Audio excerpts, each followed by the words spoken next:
Hello everyone. Today I will do a short preview for the GSL Group B tomorrow. I think the schedule was changed. Actually, it's the last group in the GSL round of 16, and the players in the group are Squirtle and Heart for the first match, and then Hero and Leenock for the second.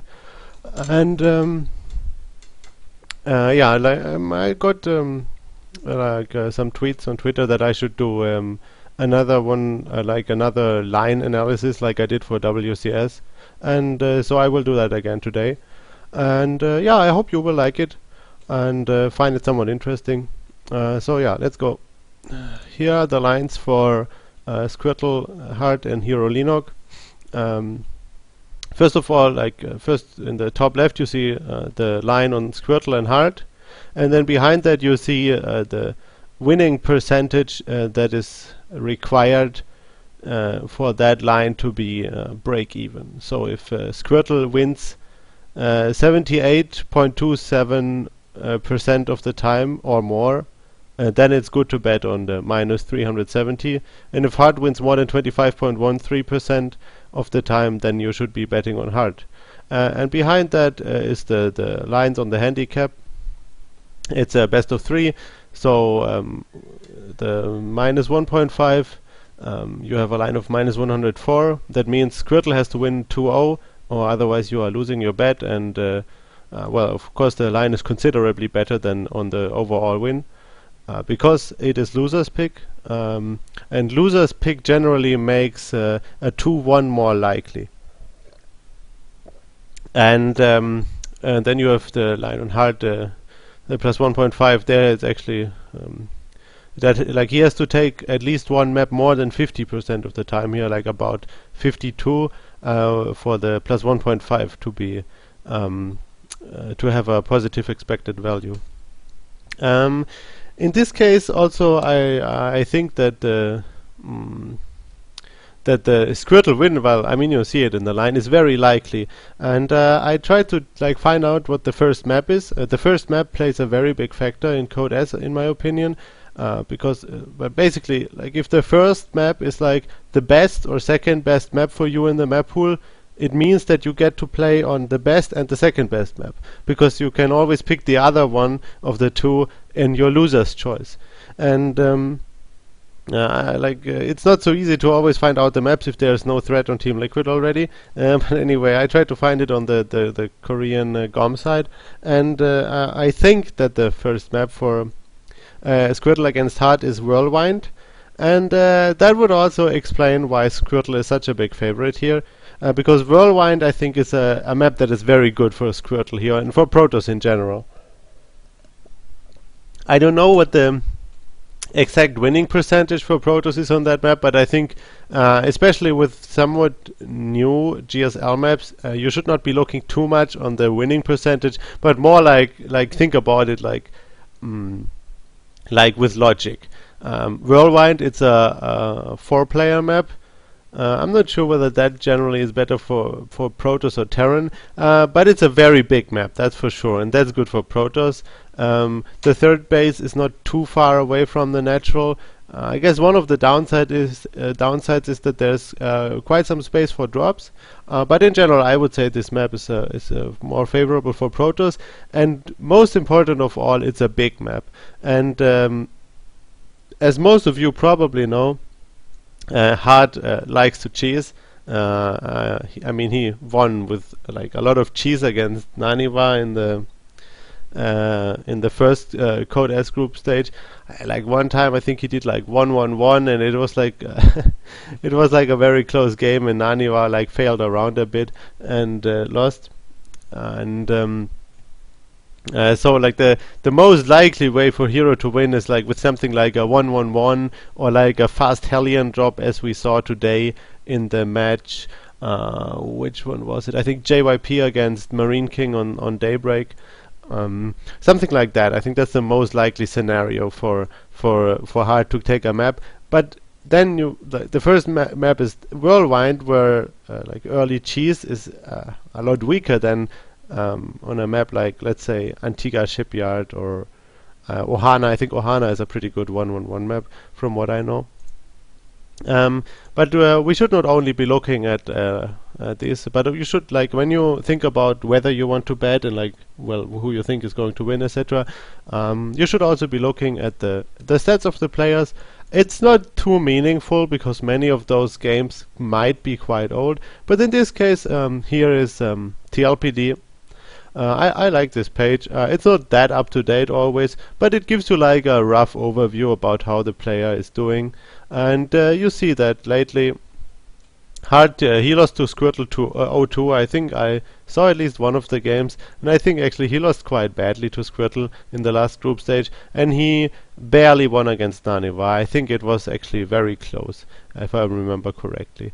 And then he has like some old wins against. This is only TVP. Against Lure twice, GSL qualifier, code A, and then A Sangho, another win against Naniva. So while he actually has a 60% win ratio, the sample size with only 15 games is relatively small. We can also check at the international TLPD here, just to check how the sample size is there. Here we have a much bigger sample size, and actually he has an even better win rate, but it's international, so he has been playing against some foreigners possibly, but actually there's rather few foreigners here. There's Soke, who he lost to, and then we have Sase, he lost to him, and Magical, whatever that is, but in general they actually if we look at his matches, he has been playing against a good bunch of Koreans. He has beaten MC at an MLG here. He has beaten Hak. I mean, not that that means all too much anymore nowadays, but here 3-0 against Parting. So I think it's safe to assume that even though like Squirtle is the clear favorite, Heart isn't that bad. The one problem is that, as I said, it's the first map. It's pretty bad for his rather cheesy, like 1 or 2 base all-in style. And I think that Squirtle is someone who's really good against that. Now let's look at Squirtle's stats. This is his PVT. Actually, his win rate is not that good, as you can see up here. Only 56%. But if we look at like the Terrans he has been playing against lately, okay, he lost 1-4 against Teja, but I think that's not too bad. I mean, that happens. He beat Heart 2-0 quite easily, and then he has a 3-0 against Jakji here, 2-0 against Gumiho, 2-1 against Tree, another 2-0 against Gumiho, 2-0 Top, 2-1 Yoda. So actually, even if his win rate overall has not been that good, his last games, like, actually it's quite impressive, because the win rate, of course, it factors in all the old games, and you have like a lot of games, like maybe I mean we can have a quick look here. Like the last page is already like here. This is already like 2011, and I mean you can see there's like super many losses here, and that's why his win rate overall is not that good. Like he is like, I mean, this is like loss heaven. Or hell rather, I guess.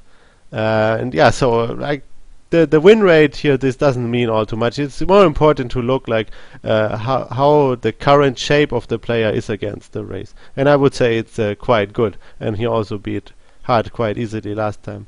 But still, I mean, there's a lot of variance in StarCraft, so I think that Heart definitely has a chance here. And if we go back to the odds, remember, Heart at least gets to pick one map where he can prepare like a special strategy on, and where, well, of which only he knows like which map it will be, because he gets, if he loses on Whirlwind, which I think is quite likely, then he gets to pick, I don't know, like Entombed Valley, Antigua Shipyard, Ohana. I'm not really sure. Maybe not Ohana, but I'm not sure what he will go for. But he gets to pick, and he can prepare some kind of like weird one base play.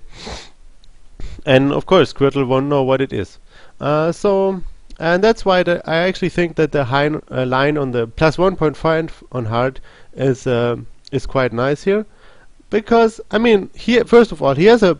Of course, he has a chance to win on Whirlwind. If it's Whirlwind, like, please take it with a grain of salt. I might be wrong on the map, because it's not always so easy to like translate the Korean map names, and sometimes actually the map names have when I did this, like the maps were actually like it was actually ended up being a different map than I thought it would be. So it might not be Worldwind. If it's a better map, well then even better. But anyway, Heart has like maybe like a 20% chance to win on Worldwind or something like that. I mean, maybe he surprises Squirtle by actually playing very greedily and then winning in a macro game because Squirtle was playing too safe at the beginning, or something like that. I mean, I don't know.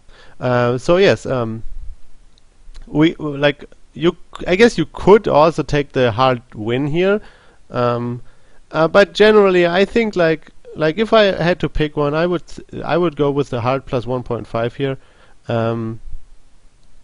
because I think that he actually has a pretty good shot at winning his loser's choice map. And well, if we bet on the plus 1.5, and then he only needs to win one map, and then the last map will be Squirtle's pick. And well, I'm quite certain that Squirtle takes the last map most likely if he can pick it. So now you might ask, why don't you pick why don't you bet on Squirtle to win? Well, the thing is, I'm not absolutely sure that it's Worldwind and the first map, and also like he might be not sleeping so well. Like maybe he doesn't there could always be something wrong, like he couldn't sleep well, maybe he had like some trouble with his parents or whatever.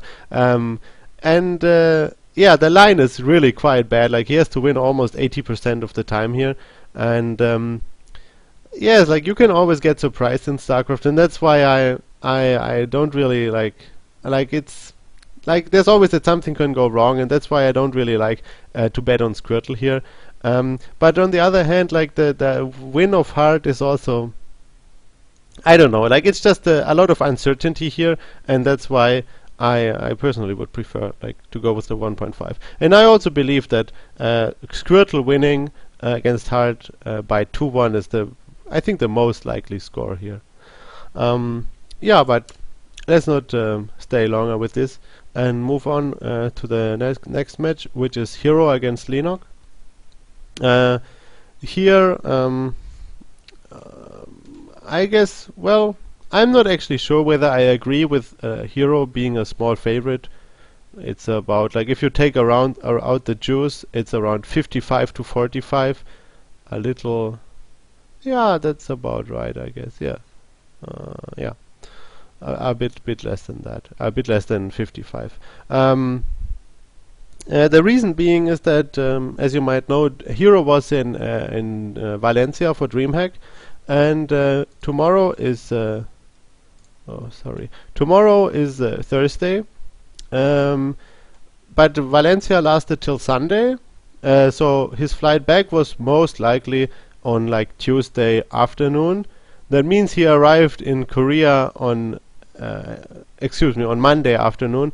That means most likely he arrived in Korea on Tuesday in the afternoon or evening, and so from then he only actually had 2 nights to get used to the time zone. And from Spain, I think it's also quite a long flight. Like, I'm not sure what the flight connections are like. If you are if you want to like go very deep into the analysis, you could like try to look up like what flight he most likely took and see how long it was. Because if he had to fly like something like Valencia, I don't know, like I guess like a likely flight would be something like Valencia, Amsterdam, Seoul, or like Valencia, Frankfurt, Seoul. But anyway, he definitely did not have a non-stop flight, and with one stop, like he most likely had like a stop there for like 2-3 hours or so, and so he was like flying for like 12 hours, and then he had to be at the airport like 2 hours early, then a 2-3 hour stop. So he had like basically 20 hours travel, and from my experience, it's very, very hard to play immediately after 20 hours of traveling, or well, not immediately, but like even 2 days after, you can really still be tired. Of course, if he arrives in the evening and is dead tired and just sleeps immediately, then he can definitely be okay 2 days afterwards. But there's always a risk that you get jet lagged, that even though you're very tired and you go to bed in the evening, um, you might still wake up like 4 hours later. That happened to me when I went to WCG in Korea. Like I was actually super tired at like 8 p.m. I couldn't keep my eyes open. But then when I lied down, like I slept like an hour, then I woke up again and stuff like that. And it's if you don't like prepare yourself for that, it's actually very hard like to change the sleep schedule so quickly. And then another factor is that Hero actually lost against Targa in Spain. Now I didn't see the games, but from what I've heard, it was like rather weird shit, like a slow ling all in, or like some kind of like mass ling all in. I don't remember exactly. So that doesn't mean too much. I mean, those kind of things happen. But still, like, I think if I remember his Twitter post, he wasn't too happy about losing to Targa. I wouldn't be too happy about that either. But anyway, Leenock, I'm not the biggest fan of his CVP. I personally think it's a bit too aggressive, but it's definitely like that makes him actually very unpredictable, and that means that it's hard for Hero to know what's coming. Because if you like, there's some players who play ZVP actually very passive and turtle a lot, but Leenock, like, he likes to go muta, he likes the aggression, and especially when you don't have so much time to prepare, that can be a pretty big challenge for Hero here. Also, if I was right with the maps I found on the Korean GOM site, then the first map is Daybreak, and Daybreak is definitely a map that I think Leenock will like here. I mean, if it comes to a late game, Hero is probably quite happy because he's very good at late game, and Daybreak is a map that for a late game is not so bad for Protoss. But one of the bigger problems is that Leenock probably does not have to be all too afraid of like an early all-in, because the map is quite big. It's not so easy to sneak pylon somewhere, because the pylon spots, like you have a ling at the watchtower, and then at the fourth base, at the bottom right or top left. Well, like usually you just check for pylons there, so it's not so easy to like get close to the Zerg bases without the Zerg noticing, because you also have like the overlords on those little high grounds that are like everywhere on the map. And so I really think that in this case the line is a bit off. I would have said that Leenock is actually a small favorite. If Hero hadn't been in Spain and such, I would agree with the line, and I think he should definitely be a bit of a favorite. But with the travel and not much time to prepare, I would actually say Leenock is a bit of a favorite here. And now we can also see whether stats actually back that up. I guess if we look at Leenock's win rate against Protoss, it's not looking so good. I mean, he beat Parting. He lost 1-2 against Parting and then beat him 2-0 in the first group stage. That's how he got here. If we look at other last matches, he beat MC 2-1. He beat Tails in Code 8 2-1. He won against Tails Lure in GSTL. That's pretty decent. Down here, it's not looking so bright. But his recent matches against Protoss have actually been fairly decent. Hero, on the other hand, is doing, well, even better. And he doesn't have so many like losses in between. So yeah, that I think that might also be the reason why the bookmaker thinks that Hero is the favorite here, because he really, I mean, he has like a, what's that, 12 game win streak. Let me count that. 12 game win streak against Zerg in the Korean ELO, and those games are all fairly recent. Like the oldest is like 2-3 months old or something like that. So yeah, Hero is definitely doing good against Zerg right now, like many Korean Protosses, I guess. Yeah, like maybe I actually have to like go back a bit with my statement. Maybe he's, even despite possible jet lag and the exhausting travel, a bit of a favorite. But I would still I might still bet on Leenock here. I think I will actually do that. Because the first map is good, and then Leenock gets a loser's pick in the last map, which will probably be something like Worldwide or so. And yeah, that's it for this preview. Actually, it lasted a bit longer than I intended, and maybe I repeated some of the things I said on the way. If you are interested, like in the in the betting lines or betting itself, I will put a link to the betting site in the video description. And please leave comments either on YouTube or preferably on in my Team Liquid thread. Whether you like this format, it's very important for me to know what kind of formats you like. Because often I'm thinking about what do I do what am I going to make a video about today. Here's my thread on Team Liquid. It's in StarCraft 2 General and then DarKFoRcE video blogs. So please post here if you like this format. If you don't like it, you can also tell me what you think I should change about it if there's something you dislike.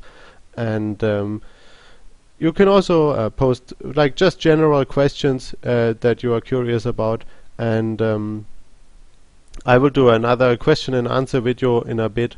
I don't know exactly. I'm just collecting questions that I think are good, and then once I have enough, I will do another of those videos.